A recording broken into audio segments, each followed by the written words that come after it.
On here? Yes.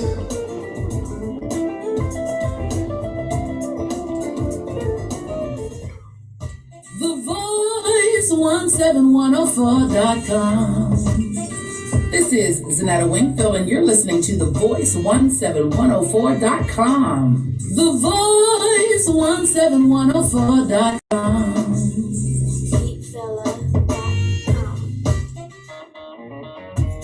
This is Anthony Harrell, and you're listening to Real Rap with Ron Chopper, beginning at 8 p.m. on Monday from The Voice 17104.com. Talk about it.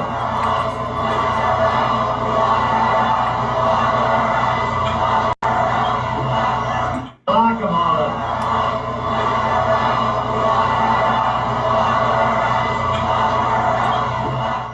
Talk about it. Stop, brother. Stop. Chris, first the intro, then that, please. Okay, we're on live, bro. Yeah, okay. There was no intro. 17104 with Ron Chapel happens every Monday, 8 to 10 p.m. Eastern Time. Of course, you know who this is. It's your girl Niagara. Yeah! Talk about it.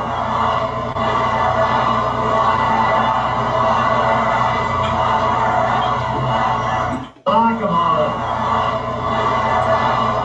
All right, thank you, Chris. Good Monday evening, everybody. I'm Ron Chapel. Welcome to Real Rap with Ron Chapel. Now, the refrain you just heard is what was being said back in 2016 when Donald J. Trump was running for president, and he and his minions were shouting about Hillary Clinton, lock her up, lock her up. Well, I believe the Bible says that when you set a trap for one, make sure you also set one for yourself. And so this just may be the eve of the day that Donald Trump himself is locked up, arrested and locked up because of charges being brought by the DA of Manhattan in the Stormy Daniels case, which we'll talk about more in a few minutes. Okay, now listen, this is the first day of spring. First day of spring. You all have a brand new beginning, so enjoy it, enjoy it, enjoy it. Okay, the first day of spring is fleeting away because it is 8 o'clock. It is past 8 p.m. now, but anyway, we're in the season of spring. And speaking of that, for most of you millennials, which I've seen a lot of you lately, and a matter of fact, Chris, I was watching someone on one of these podcasts last week. Wearing a summer hat, and it was still winter. Matter of fact, it was still winter until yesterday. You know, and I tell you folks, those summer hats are for spring and summer, okay? And I don't know how the fashion code is for these young people, but it make you wonder sometimes, you know. Here this person had on a summer hat, Chris Thomas. Sure. And a winter scarf around their neck. My mind. Now, where they do that at, huh? A summer hat, a straw hat, and a winter scarf around their neck. You know, I don't know if that meant that their head was hot, and their neck was cold, or maybe it was a sign saying that, you know, because the neck is closer to the heart, maybe it was a hot-headed person with a cold heart. You know what I'm saying, Pastor Thomas? Could be possible. A straw hat in the winter, which is made for spring and summer, a straw hat and a wool scarf around the neck, you know, that looked like utter confusion, Pastor Thomas. And then the person was trying to read some scripture from the Bible, you know. Now, first of all, I'm a firm believer that if you're going to relay scripture from the Bible, first, at least know how to read. You know what I'm saying, Pastor Thomas? Sure. Because when you're trying to read to folks and you're reading at a third grade level, I think that the only ones who really comprehend that are other third graders. You know what I'm saying, Pastor Thomas? My mind. You know, because when a person cannot pronounce words correctly, well, to those that can, they don't hear anything else the person has to say. You understand what I'm saying? Sure. Because they get so stuck on saying, well, this person don't know what this know what this how this word is pronounced. I'm starting to talk just like the person was reading. You know what I'm saying? My mind.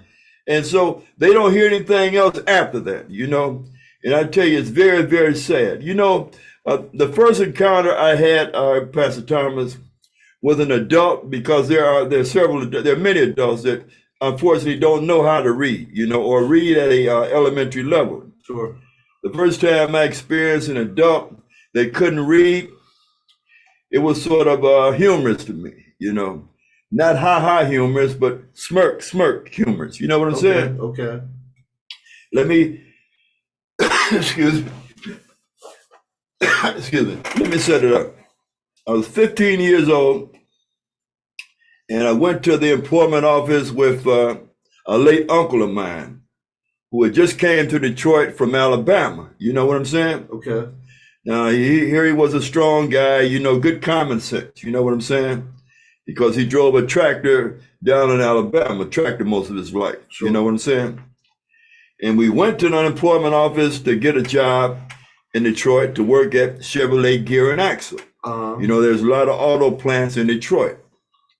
And back during that era, which it may be now, that was like an ideal place to get a job at, you know, Sure. because back then, the average take-home pay for common jobs was something like maybe $75 or $80 a week. You know what I'm saying? And see, the thing about it, if you work for one of the big three, GM, Ford, or Chrysler, well, then your paycheck came out to about $140 or $150 a week. You know what I'm saying? Okay. And so that was a job to have, you know. And people that did have those jobs, they proudly walked around after work with their work uniform on. You know what I'm saying, Pastor Thomas? You know, with their matching khaki work outfits, you know, because that told all the women that you had money. Okay. You know what I'm saying? Okay. And see, you know, those jobs, like I say, you would get paid about $140, $150 a week with probably about $136 take-home pay. And then you spend all weekend trying to spend it, it seems, you know, which is dumb, Okay, you know what I mean? sure. But all weekend trying to spend it, you know, parties and bars and cabarets and going across the river to Windsor, Ontario, and so on and so forth, and maybe to Chicago, maybe to New York, you know, but generally locally, you seem like you would try to spend it that whole weekend. And lo and behold, Sunday night, you still had $85 or $93 in your pocket. You know what I'm saying? Right. And so that was an ideal job to have at the at one of the auto plants. And so anyway, we went to this employment office to get a job at Chevrolet Gear and Axle. Now I was 15 years old. You know, he was about 31. You know. Now, and being tall for my age always, you know, I put on the application that I was 18. Right. And I got the job too. You know what I'm saying? But when he was filling out his application, he was having a hard time understanding the words, you know? Okay. And then I realized that he could not read, you know? And I tell you, it was really shocking to me, you know? Sure. And like I say, I was young and dumb. I was 15 years old. But that's the first time I'd ever seen an adult that didn't know how to read, you know? Right. And so he had me go with him into the bathroom, and I filled out his application. You know, I filled out his application, I wrote his name in, and so on and so forth, his former employers, and et cetera, et cetera, et cetera, his work history. You know what I'm saying? Right. Lo and behold, he did end up getting the job, though. Okay. Went in as a skilled tradesman, you know, because he had drove tractors all them years in Alabama. He went in as a high-low driver, making $27 an hour, you know. Now, you know, that was some real good money back then. If you can imagine, you know, me now and imagine back when I was 15. Matter of fact, that was, I don't know, that was before I think Ronald Reagan was president, you know, which ages me, with which I'm very, very proud of it. And never forget that the oldest wine costs the most. You know what I'm saying? And remember this too, you know, since people out there want to kid around with that old tag. You know what I'm saying? Uh-huh. Yeah, listen, I shut a young 19-year-old up at work at PennDOT one time when he finally slipped in, and referred to me as old, Know what I said to him? What's that, bro? That's okay. Just remember this. Everybody don't get to be old. Oh, my. You know what I'm saying? Oh, my. He didn't have anything to say after that. But anyway, like I say, that's the first time I saw an adult that didn't know how to read. And I tell you, retrospect, I look back on it, that was pretty sad. It was sad for me to, trying to control the smirk, but it was, it was a total shock. And so you got people like that in your family, or if you're one of those people, well then please contact, I believe Hack probably have reading classes for adults, I doubt if you want to try to get into the Harrisburg public school system and sit in the classroom, being there among students that are young enough to be your children or your grandchildren. But anyway, reading is fundamental and reading is fun, Sure. And, that's why I got to salute Harrisburg's own Floyd Stokes, who carried on as a character super reader, you know what I'm saying? And I think his daughters have a podcast now on Facebook called Reading is Fundamental. Yes, sir. And if there's a such thing as a college level, I'll say his preteen and his teenage daughters speak at a college, they read at a college level, and that's something that you should want to instill in your children to make sure that they not only can add up money, can count, know the history, but also read. And if they can master reading, well, then everything else will fall in place. You know what I'm saying? And so anyway,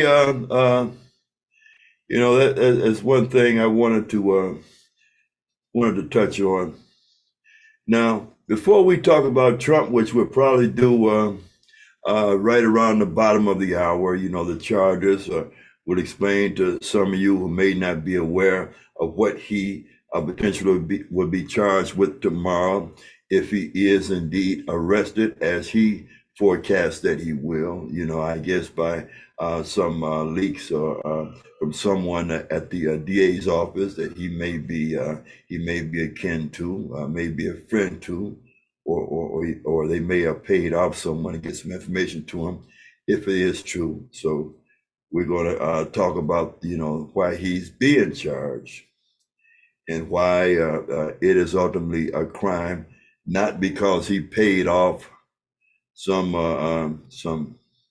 porn star, for intimate favors, $130,000 to hush her up, hush money, 130 G's, bro. You know what I'm saying? And the worst part about it, not only, we talk about how he tried to conceal that and the reason he tried to conceal it. As a matter of fact, it was right in the midst of right before a presidential campaign, which you may put two and two together right now, but we have a little video that's going to explain the charges, the potential or possible charges in depth. Okay, but like I say, what's really worse, what's really bad about it is that his wife Melania was expecting a child at the time. Oh my. A child at the time, and here he's out there with all side pieces, a doggone porn movie star. You know what I'm saying? And if some of you are familiar with porn, and you can lie to me, but you know the truth.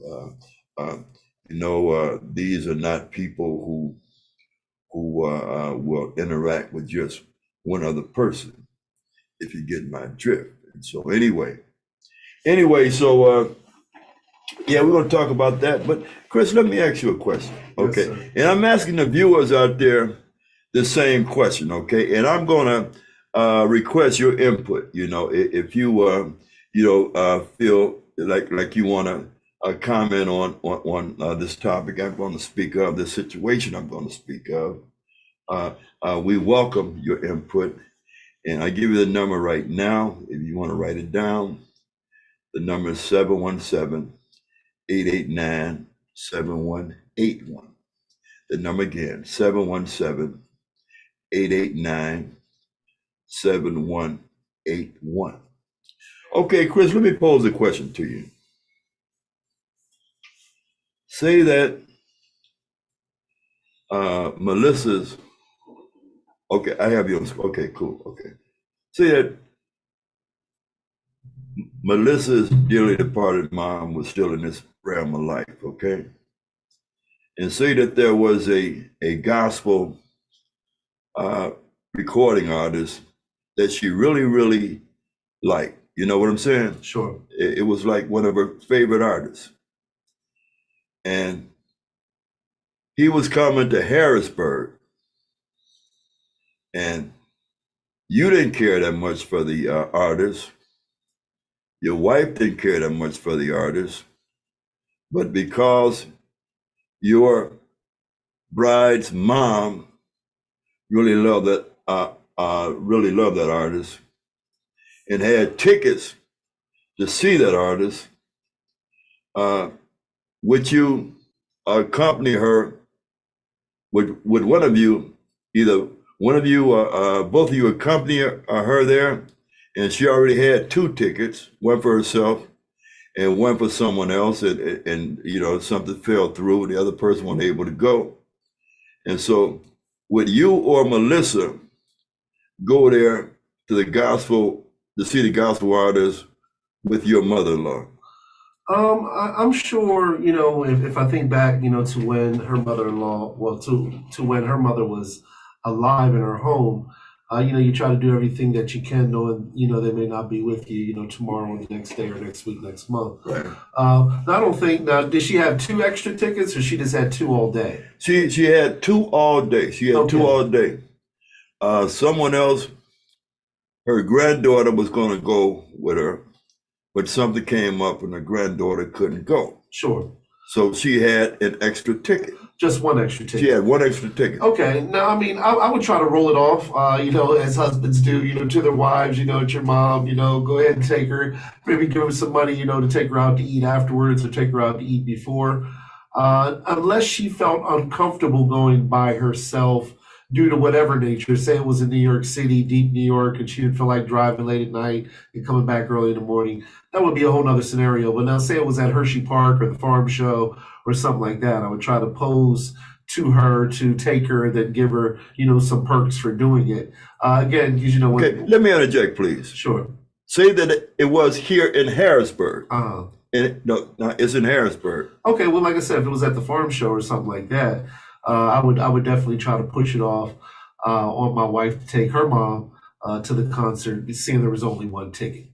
Okay, so at least one of y'all would probably accompany her, especially and say that she had known medical difficulties. So one of y'all would have went with her. Okay, if not both, because I guess the ideal situation is that if the couple is going, well, then all they have to do is purchase 1 other ticket. Right. But if they were not able to purchase 1 other ticket, well, I think that it would be apropos, it would be kind, it would be correct for one of them to accompany her there, even if they did not care for the artist. You know what I'm saying? Sure, at least one of us. Okay, now, this happened to a dear friend of mine. This situation happened to a dear friend of mine. Had 2 tickets to see her favorite artist, Okay.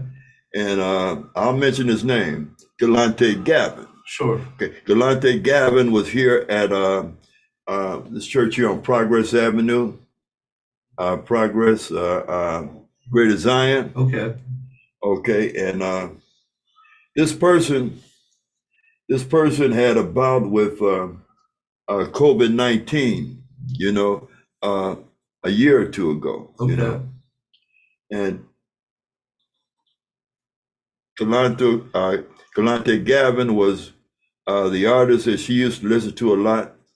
that helped inspire her and encourage her, that she would get better. You know what I'm saying, Pastor Thomas? Right. And so everybody knew that was her favorite artist. Now, so anyway, she had 2 tickets. She had 2 tickets. Now, no one accompanied her there to the show, but someone dropped her off at the show. Someone dropped her off at the show. Mind you, with her own vehicle, with her own car. You know what I'm saying? Right. And then they turned around and neglected to pick her up. After the show, they did not come back to pick her up. And even more than that, would not answer the phone, when she called for a ride back. Wow. Now, I think that something like that is dastardly and it's cold-blooded. You know what I'm saying? Sure. Here, gonna drop a lady off someplace, a lady that has medical issues. You know what I'm saying? Sure. And it's bad enough not accompanying her, but to leave her stranded. You know what I'm saying? Sure. To leave her stranded. And then not answer the phone when she called to get a ride back. And you're driving her car. What do you think about a situation like that? No, was she well aware that who was dropping her off wasn't going to be able to pick her up? Or was there an understanding, you have my car, it's okay that you don't come, but can you come get me when it's over when I call you and say, come pick me up? Did she know that she needed a ride after the concert, or you took for granted that the child just knew to come get her? Well, first of all, it wasn't a child. It wasn't a child in the age bracket we call a child. Sure. Supposedly a child of God, but that's Okay. but that's a matter of dispute, especially after the mishap. But it was understood, Chris. If I take you someplace, Right. well, then if I take you someplace, I'm not going to assume that you're going to walk back. Right. Okay. Right. And if I take you there, well, I'm going to, I'm not going to assume, okay, well, listen, I drop you off. And it's the middle of the night, and you can barely walk good or anything like that. And then I'm going to just go home and forget about, forget that you need a transportation there. Right. And so apparently you need a transportation back. And so, and I'm driving your car. Mind you, know. Right. And I can't come back to pick you up. Or when you call me to pick you up, I don't answer the phone, or I turn my phone off. And it's the middle of the night and it's winter time. And you're old enough to be my father.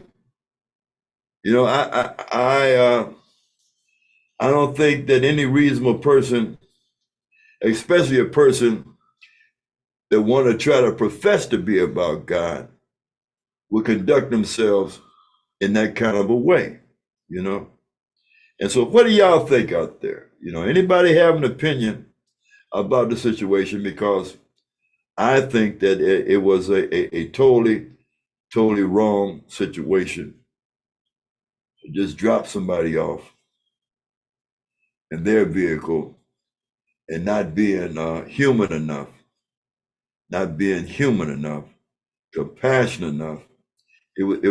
First of all, it was bad enough not to accompany the person, but to just leave them stranded like that. That's not from the God that I serve. That's not from the God that I serve. So if you have an opinion, I want to hear your opinion, because I think that it was something wrong. And I think that it was terribly wrong. And so if you want to give us a call and speak on that matter, the number is 717-889-7181. That's 717-889-7181. Okay. So when it all boiled down, was there a reason or an excuse given as to why the individual didn't come back? I mean, they didn't have to work, emergency didn't come up, some unforeseen, totally unavoidable. Was there excuse or reason given afterwards? Or not sure on that one? Not sure, but I would attribute it to laziness and neglect. Laziness and neglect. And being unappreciative. You know. And then turn around and trying to quote the Bible saying, God's going to make you into a lender and not a borrower. And the lady's car has been borrowed now for 3 months or more, by someone that has a job. You understand what I'm saying? Sure. The lady's kind enough to allow someone to put the wear and tear on her car to go clear to another county to work every day.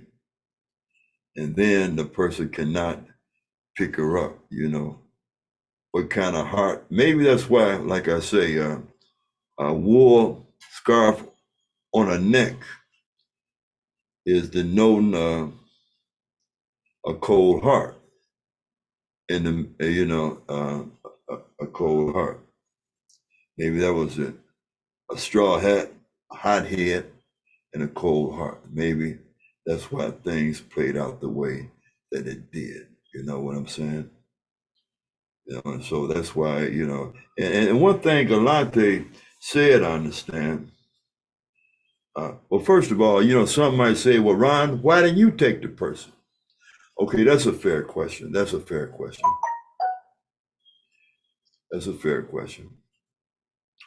I wasn't in town. I had an obligation with some business out of town, which the person fully understood, Pastor Thomas. Sure, You understand what I'm sure. saying? And then again, I purchased the tickets. And so I think that, I did my part in that situation to bring things to fruition, But as I say, it was a cold-hearted thing. I cannot see doing that to anybody. But take you somewhere, I'm going to bring you back, and you don't have to scrape and bow and let me know, remind me that you need a way back, I'll be there to get you before you can even ask, before you can even look like asking. On top of that, I would have went there with you, whether I liked the artist or not. But one thing I understand Galante Gavin said between the songs is that, it seemed like now the world is full of a lot of pretenders with titles, with bishops and apostles and all this kind of all these tags that were not necessarily given by God, but were given by man. You know what I'm saying? Be given by man. And some people have taken such titles onto themselves and use it as nothing more than another way to hustle. You understand what I'm saying, Pastor Thomas? As a matter of fact, they have hustling cliques. And here I got a church right here, Pastor Thomas. You got a church over there. Joe Willie got a church over here. Joe Willie, we're going to call you a bishop. Thomas, we're going to call you an apostle. Martin, we're going to call you a prophet, okay? And so they get in these cliques, you understand what I'm saying? And what they do is just like the Chitlin Circuit, you know. I go to your church, you preach. Okay. All right. Hello, are you on Real Rap with Ron Chapel? How you doing? Who we speaking with? Hey, it was going on Real Rap with Pastor Chris and DJ Chris. Hey, DJ Chris, how you doing, brother? What's going on? Okay. Well, I spoke of a situation where someone was dropped off at a gospel concert and left there stranded. Did you hear that? Yes, I heard that question. Okay, well, how do you feel about that? I don't think it's something that you would have done, but how do you feel about this situation? I mean, regardless if it was a gospel concert or a secular concert, that shouldn't have never happened in the first place, no matter where it is. Agreed. You know, that's not, I don't agree with that. Okay. Regardless of where it is. Okay, let me ask you something. I think I already know the answer, but I want to ask you anyway. Can someone that did something like that, can they teach you anything about God? No, if they repent, they can. If they repent.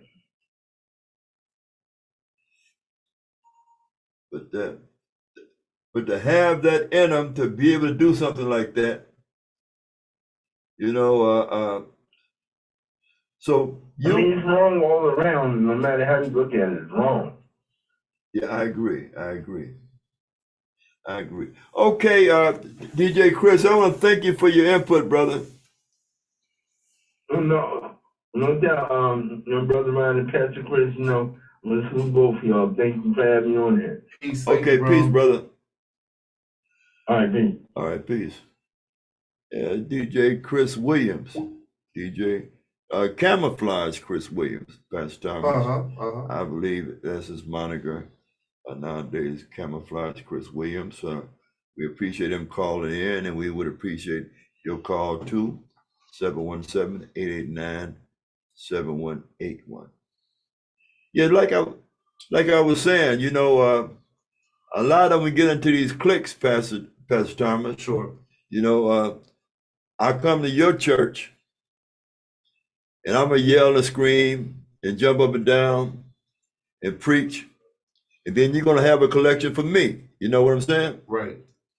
And then you come to my church, you do the same thing, then I'm gonna have a collection for you. Now, when we have the collection for you, you pass me off 10% of whatever is collected. Right. And when you come to my church and preach, whatever we collect for you, you know, like I say, back and forth. Okay, how you doing there? Real Rap with Ron Chapel. How you doing? Who we speaking with? Hi, Ron. This is Myra Blackwell. How are you? Good, Myra. How you doing? I'm good.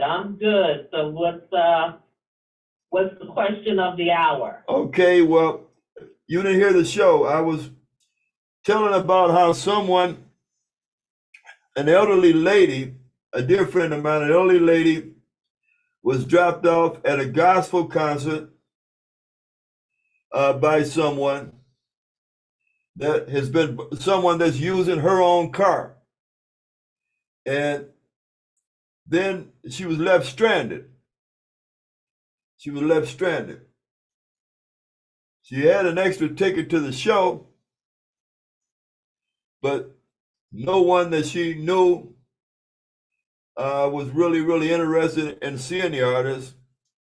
And so someone took her car and dropped her off, and then would not come and pick her up to bring her home. Wow. So how do you feel about a situation like that? That's terrible. That's shameful. And I'm assuming since she was an elderly lady, she probably didn't have a cell phone or anything to call anyone. Yeah, I understand that she had a cell phone. She tried to call for a return ride, and apparently the folks turned their phone off or wouldn't answer the phone. Wow. And Wow. so the person had to depend on a kind-hearted, a stranger, a member of the church, a nurse at the church that had already went home after the concert, that had to come way back to the church to give this friend a ride home. You know? Yeah, that's shameful. Now, whoever the person is who took her car and wouldn't return it, you know, what she could have done is she could have called the police and said my car was stolen. No, it's that she had been loaning, she loaned her car out to the person to get to work, you know? I understand. I understand that. But in that situation, you loan your car to someone with the expectation that they are going to return to the designation at a given time. And if they do not, that is stealing, because that person did not own the car. The person did not live up to the agreement. True. So call the police, get the police involved, report them as being stolen.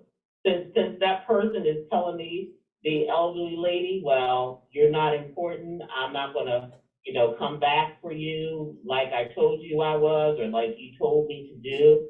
I'm gonna do me. So guess what? Since you have that attitude, I'm gonna do me, and I'll call the police, and you know, we'll handle it from there. That's one way that it could have been handled. Yeah. I'm glad that someone at the church was kind enough to give the elderly lady a ride. And it's a shame how people will take advantage of the elderly, because in so many cases, the elderly don't have the resources, and a lot of times the elderly are not going to follow through with doing things that a younger person would do. Because had that been a younger person and somebody did that to the younger person may have called the police, and the younger person may have been looking for that individual who they loaned the car to.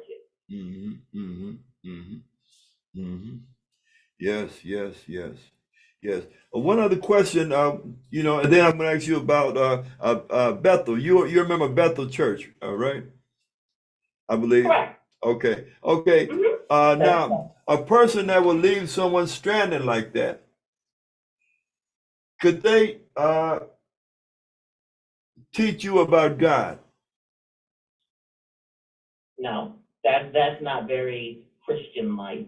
If you're going to leave an elderly person stranded, or even not even an elderly person, but just a person stranded, period, absolutely not. And that person has already extended a favor to you by loaning you their vehicle.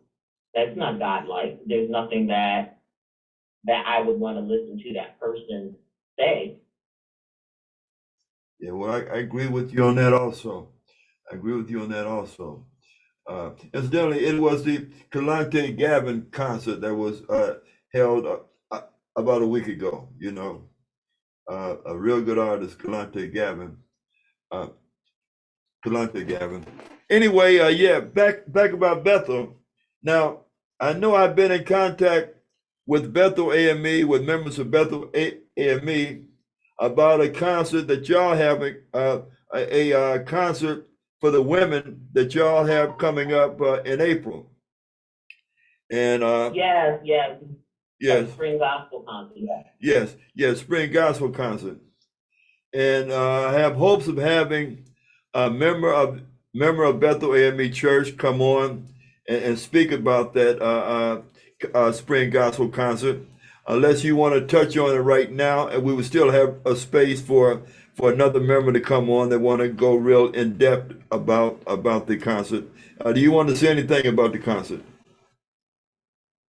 I'm not going to say anything now. I'm going to let the person who is coming on to your show to do the interview. I'll let that person promote the concert and go into depth about it. The only thing I will say is we are looking forward to the concert. It's been a while since the church has had a live in-person concerts. It's been a while since a lot of venues have had in-person concerts due to COVID. So it is something we're looking forward to. It's much needed, and it's going to be spirit-filled. That's all I'm going to say. Right. You know, the last concert that I attended there at Bethel AME was one that I happened to be a part of. I think it was I remember. like 50 men from various churches. We all gathered together, and I think it was under the direction. The choir was under the direction of Sister Diane Wilson Bedford, and we had That was the Men of Gospel. the Men of Gospel, and we had a real good time. We had a real good time. And Yeah, that was it was a really good turnout, and you men did a great job, and that was really much needed, and we did that for 2 years. Yes. Well, I was a part, I think, of one, maybe two, but I know I was a part of one. And I want to say that the members of Bethel AME were so kind. They were so kind and courteous to us. And so Well, that's nice to hear. Yeah, I'm glad. I want to make sure everybody know about that. And I think Well, that's the way all members should be. huh? That's the way all members should be. Yes. And I want to thank probably Deacon All City Ray Burnett Jr. for inviting me to be a part of that choir. And he's a good representative for Bethel AME Church. And Yes, Ray Burnett, Mr. City. yeah, All City Ray Burnett. Yeah. Oh, okay. He calls himself Mr. City, but you call him All Yeah. City. All right. Yeah, I call them All City. Yeah, we were members of the male chorus at another church. And Ray Burnett was the president of the male chorus. So he's a great guy, great involved guy. He's really involved in the Yes, he community. is. Yeah. Okay, Myra, I want to thank you for taking the time to respond to the question that we put out there. And we look forward to a member of Bethel AME Church coming on the Ron Chapel Show or yourself. And so I want to wish you a happy spring. Nice talking with you. And I hope to see you at the concert in April. Yes, you will. Okay. All right. Good talking to you as well. Thank you. All right. All right. Bye. Good night. Yeah, Chris, I think where I left off at is that, back when I was going through a rough patch, and I was 50 years old, Pastor Thomas. Okay. 50 years old. And I got up in the morning and I caught 2 buses. Okay. I had to catch 2 buses to go way across the river to Mechanicsburg to work. You know what I'm saying? Okay. And, I did that because it was my responsibility to get there. You know what I'm Sure. saying, Pastor Thomas? I didn't try to borrow anybody's car, Sure. I have more self-respect than that, I didn't try to borrow anybody's car to get there, I got up and I went out there in the rain and in the cold and did what I had to do. Right. Did what I had to do until I was able to provide for myself, and, but see, everybody don't have that same motivation. Everybody don't have that same self-respect, Sure. And so that's what I say about that situation. So we still have time, folks, if you want to call in and voice your opinion about the question, the topic, the situation that I posed, would you have done something like that? And I can almost see some of you out there shaking your head saying, God, no, not me. I could not be that cold-hearted. I know that I couldn't be. I couldn't. Okay, we opened the program with a chant from Donald Trump's minions. And incidentally, if he's arrested tomorrow, well then, so what? So what? He made his bed, so he must lie in it. You know what I'm saying? Yes, sir. You know, he's no different than you, I, or anybody else, you know. And Donald J. Trump is not the presidency. He is a former president. He's a former federal government worker, the same way an ex-postman is a former government worker, the same way a military veteran is a former government worker. And if he violates the law, the postman, the serviceman, or any other former federal government worker, if they violate the law, then they should be held account. They should be held account.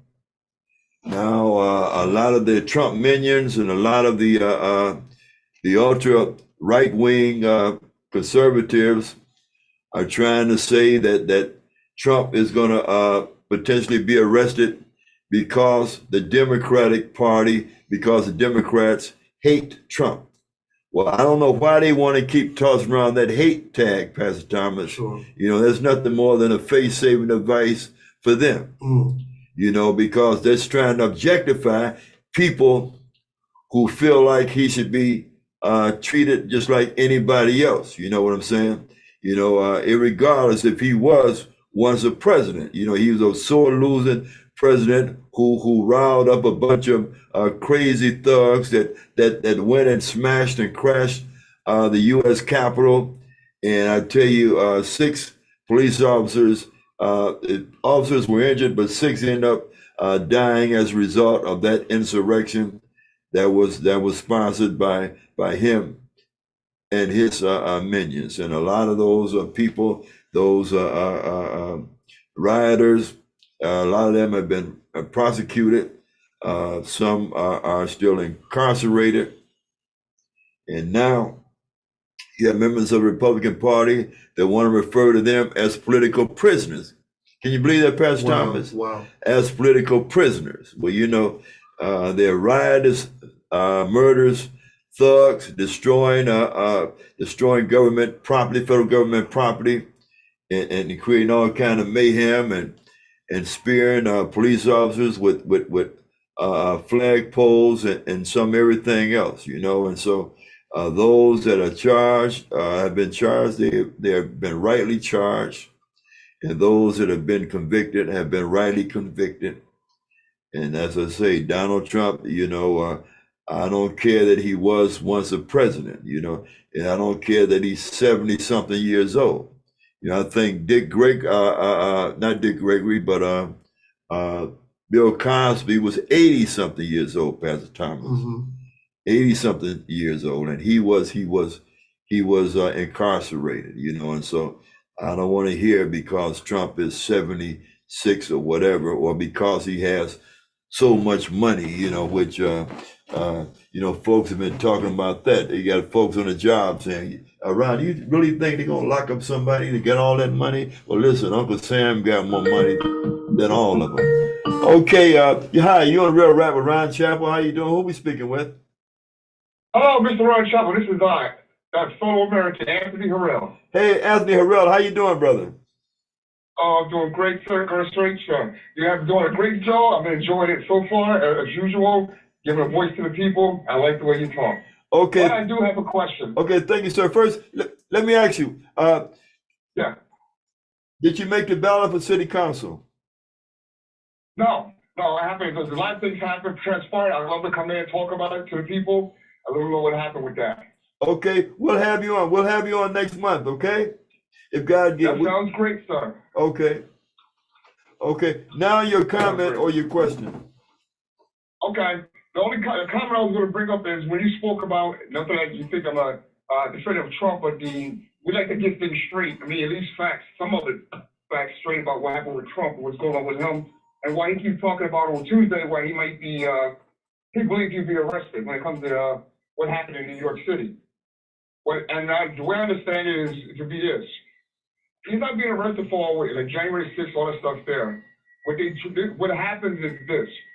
Do you remember when he had that fling with that Porn star. porn star? Yeah. Yeah. What happened was, it was hush money, right? It was money given Yes. to her to keep her quiet. What happened was his lawyer, the one that he had, the one that had been on TV, said I'll take a bullet for him. That guy, I can't remember his name right now. Cohen. Michael Cohen. Yeah, Cohen. His lawyer paid the hush money directly to the woman. He paid him. And what happened was they believe that Trump, when his lawyer got reimbursed, when he paid his lawyer, he used campaign funds to pay his lawyer back. And that's what they're going to get him on that part. That's what they're coming after on that part. Because he used campaign funds to, use it for a campaign, use it to pay off, something. So that's the illegal part. That's why he believes he'll be arrested. It's going to be for that reason only. Okay. That's So it's not like, that makes a lot of sense even to me. Because I know if you take campaign money to use it for other reasons than for your campaign, that's illegal, and they can come get you for that. Okay. That's your take on it. Now I know this is separate from the January 6th case. This is separate from the phone call case to the operatives. I mean, to the government workers, the state workers in Georgia, and other places. This is completely separate from the documents case. I understand that. Right. Now, the way I understand, yes, Michael Cohen was the one that gave the $130,000 to Stormy Daniels, the porn star that Trump had a fling with, and that was paid as hush money. That was paid as hush money. And so what Trump did, he turned around, he reimbursed Michael Cohen because Michael Cohen paid the money at Trump's direction. He reimbursed Michael Cohen, and then he gave him a bonus for carrying through with that. And then he wrote that down on his taxes as legal fees, okay? But it's the money where he got the money from is why he's in trouble. It's where he got the money from to pay him back with. Okay. That's the issue they're going to get him on. Okay, so far, like you said, you're right. Okay, so he made fraudulent statements on his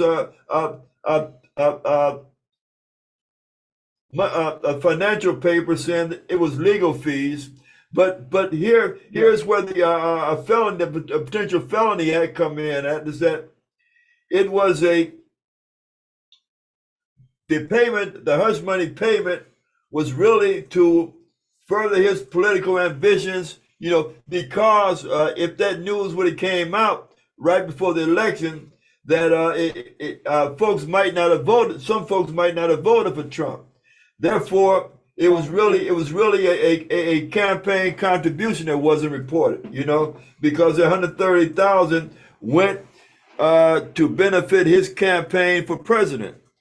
And so, I mean, the first part was a misdemeanor, but because it was paid to interfere with the election, that's where the Felonious Act come in at. And I've got a video here of some attorneys, is going to go in depth about why he's being charged, the way he's being charged, and why he may eventually be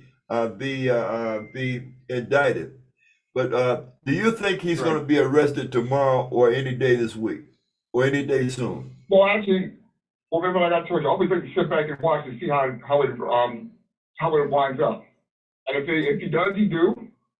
I mean, if he broke the law, he said, like you've been saying, nobody's above the law. Right. If he did, if the law says, if he used campaign funds illegally and do something else, no matter what it was, but if it was to do what they saying he is, or if he did it illegally, just like if I would have done it too, then he gets the same penalty I get, President and I. Absolutely right. One thing, he's going to find himself going from those so-called golden toilets that he had at his Mar-a-Lago home to a cell with steel toilets and no toilet seat. You know, Absolutely. right? Absolutely. Okay, Anthony, I want to thank you for calling, Yes. man, and I look forward to you being back on the program. Absolutely, sir. Great show. Great show. Keep it going. We love you here. We love you. Thank you, sir. Thank you, Anthony. Thank you very much. Roger. All right, Honorably discharged veteran, Mr. Anthony Harrell. Okay, also a community activist. Hey, Chris, I think we have a few minutes left. Play the other video that tells about the charges, please. I think that comes in the first 5 minutes anyway. York, where amid mounting legal trouble across multiple states, former President Donald Trump could be criminally charged for the first time as early as this week. According to 5 senior officials familiar with the plans, federal, state, and local law enforcement agencies are discussing security measures ahead of a possible indictment from the Manhattan District Attorney's Office. This is in connection with a hush money payment the former president allegedly made to porn star Stormy Daniels in the closing days of the 2016 campaign to keep her quiet about an affair she claims to have had with Trump back in 2006. Trump denies having an affair with Daniels and any wrongdoing. Although we are told law enforcement's plans are precautionary, Trump claimed on social media over the weekend that he would be arrested on Tuesday. In that same post, he also called for protests to, quote, take our nation back, drawing comparisons to his calls for violence in the lead up to the January 6th insurrection.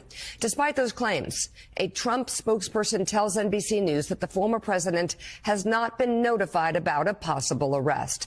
As a precaution, however, Manhattan DA Alvin Bragg told his staff in an internal memo over the weekend that he would, quote, not tolerate attempts to intimidate our office or threaten the rule of law. In fact, Bragg is continuing with his investigation even as talk of an indictment reaches a fever pitch. Today, a one-time legal advisor to former Trump attorney Michael Cohen, Robert Costello, says he will testify before the grand jury in the case. A person with direct knowledge of the situation says Trump's own attorneys asked the DA's office to have Costello testify. Cohen also confirmed yesterday on MSNBC that he was asked to make himself available to the DA's office as a rebuttal witness to Costello's testimony. Cohen denies that Costello ever represented him. And Joe, I just think it's worth reminding everybody that Donald Trump, if you think about what he posted on Truth Social and these calls to take the country back, is the same guy who said, run to the Capitol, run, go there now, I'll meet you there. And he never did. Right, same guy who watched gleefully for several hours while violence was being let loose by rioters on the Capitol, police officers being bludgeoned and just brutally hurt. 4 later died that were there that day. I wonder though. There's been a lot of let's just say amateur lawyering going on news networks over the weekend. I want to bring in somebody who actually knows what they're talking about, Chuck Rosenberg. Chuck, let's talk about what crimes could Donald Trump could be charged with. I hear a lot of people saying, "Oh, this is much ado about nothing." All I will say is that if when I held events as running for federal office, if I had 20 volunteers together and somebody bought the barbecue from Sonny's Barbecue, if I didn't report that $30, $50, $60 in-kind contribution, that was a violation. And if it's serious enough, I could be charged for a federal crime. In this case, you have Cohen making a $130,000 hush money payment to a porn star at Donald Trump's request. He's repaid double, not by the campaign, but by the Trump organization. None of this is reported on FEC reports. And when I hear people saying this is much ado about nothing, I think about all the members of Congress I served with and understanding every single one of them would have been charged and sent to jail had they done this. Yeah, Joe, it's a fair point. So let's be clear. This is a state investigation, and so it would be a state crime, not a federal one. But I take your point, and here's how it works. It's not the hush money payment that's illegal. That may seem improper, it may be vile, but it's not illegal.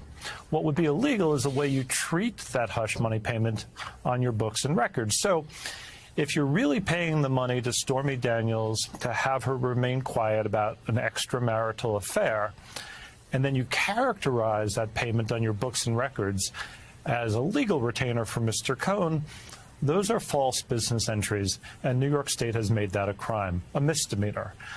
Now, if you commit that crime in order to conceal some other crime, to your point, Joe, an election law violation, a false reporting, then that can also be a felony under New York State law. So it seems like potentially a misdemeanor coupled with a felony, all related to the same operative acts, falsely characterizing the hush money payments as a legal retainer. That's the offense. Michael Cohen got sent to jail for being part of this scheme. Why? Well, he pled guilty to, I believe, 8 felonies under federal law, and not just this scheme. There was a tax scheme. He had made false statements. So there were more and more serious offenses to which he pled guilty. Okay. This is a narrower piece of what he... Okay, so I hope y'all understand the explanation of why Trump may be arrested tomorrow, if it happens tomorrow, or most prognosticators say at least one day this week. And here's a person that you're going to be hearing a whole lot about. He's the DA of Manhattan, Pastor Thomas. I believe we have an image of DA Alvin Bragg of Manhattan. Oh, somebody sent me today. Yes. It says attachment unsupported. Well, see if you could pull up an image of Alvin Bragg. BRAGG. Yes. He's the Manhattan DA.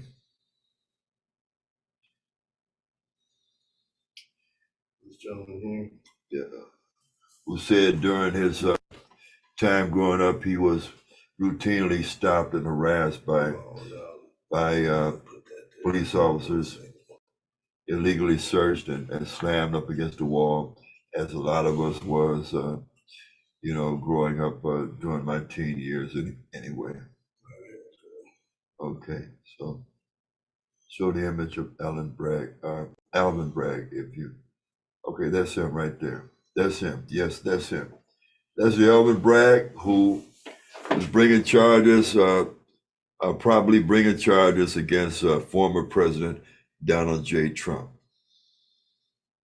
You're going to hear that name a lot. You might have heard it a lot. But that's the DA in Manhattan, New York. Okay, folks, so this may be a night before history is made tomorrow when a individual who has disgraced the office of the United States presidency is formally arrested, fingerprinted, and booked tomorrow for violation of crimes. And, I just hope them Trump crazies, you want to do your protesting, please keep that where you live at, okay? We don't need that noise and all that hateful rhetoric here in Star City 717. And I'm pretty sure that Police Commissioner Thomas Carter has taken all that into consideration about all the threats that those crazies have put out about what they think they're going to do and get away with. Okay, so this is your brother Ron Chappell wishing you well and saying happy spring. It's a new beginning for everyone. And so make the best of it. We love you. Thanks for calling and good night.